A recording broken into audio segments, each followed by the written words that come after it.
élections. Plus jamais avec le coup d'État. Oui, la Centrafrique, on a souffert. C'en est trop, plus jamais les coups d'État. Nous voulons la paix. Nous voulons la paix. On fait l'élection.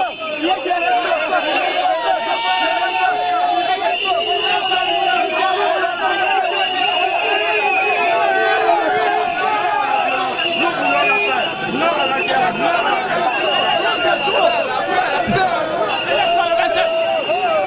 Alors, les élections du 27. J'aime la paix, papa.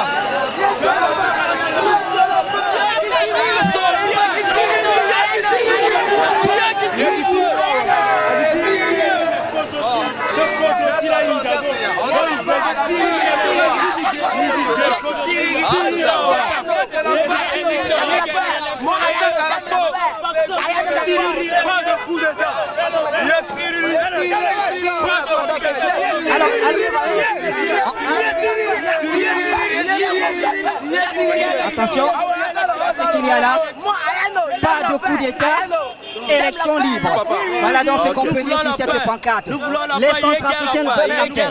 Les Centrafricains veulent la paix et c'est ce que nous découvrons à travers cette marche qui est en train de se passer ici. Les marcheurs sont partout dans la ville de Bangui.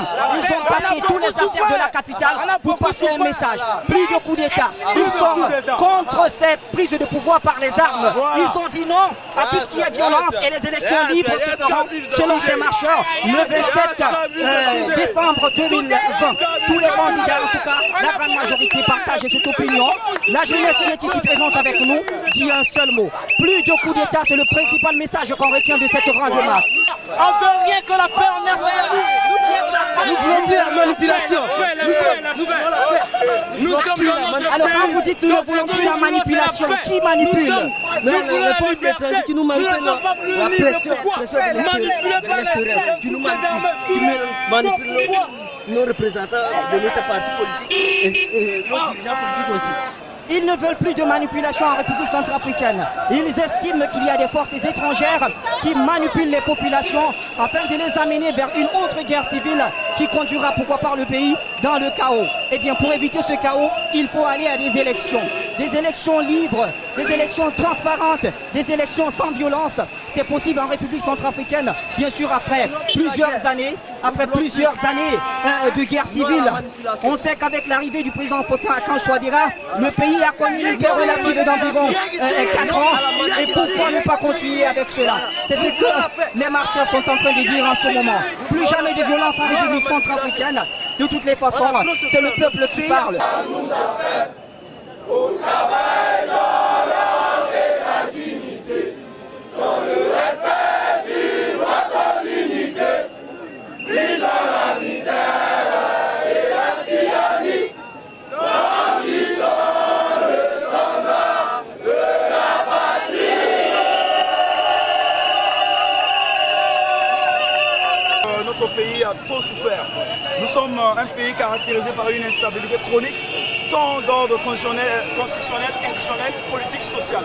Et donc nous sommes la jeunesse centrafricaine, nous ne voulons plus que notre pays se replonge encore dans le même chaos qu'avant. Alors, on a lu des pancartes, non à la manipulation, non au coup d'État, non à la manipulation. Qu'est-ce que vous voulez par là dire?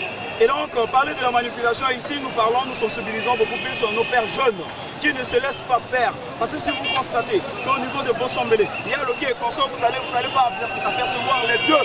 Ce sont que des jeunes qui prennent les armes pour venir tuer leur propre mère. Donc nous demandons à ces jeunes de ne pas céder à la manipulation des hommes politiques ou encore des fauteurs de troubles, des ennemis de la paix. Les ennemis de la paix, non à la prise de pouvoir par coup d'État. Il nous semble que le pays est en train d'aller vers des élections. Tout à fait. Nous sommes en train de mobiliser le peuple centrafricain, l'opinion centrafricaine, l'opinion internationale, à favoriser la paix à travers cette élection. Cette élection doit être effective, parce que c'est à partir de cette élection que nous allons consolider l'unité nationale, la démocratie de notre pays. Qu'est-ce que vous pensez de ces opposants qui appellent au report des élections brandissant les questions sécurité? Mais vous constatez par vous-même, la jeunesse est là, les jeunes sont là. Aujourd'hui, l'opinion elle ne peut pas être pour la non-tenue des élections. Vous avez constaté l'effectivité de cette jeunesse mobilisée. Ça suppose que si l'opposant en tant qu'homme politique dit non et que la population dit oui, il y a une expression latine qui dit Vox Populus, Vox Dei, c'est la voix du peuple qui est la voix de Dieu. On va aller aux élections. Merci à vous, messieurs. Alors, Vox Populi, Vox Dei, la voix du peuple, c'est la voix de Dieu. Seul le peuple a le dernier mot. C'est ensemble ce que nous pouvons retenir de cette marche.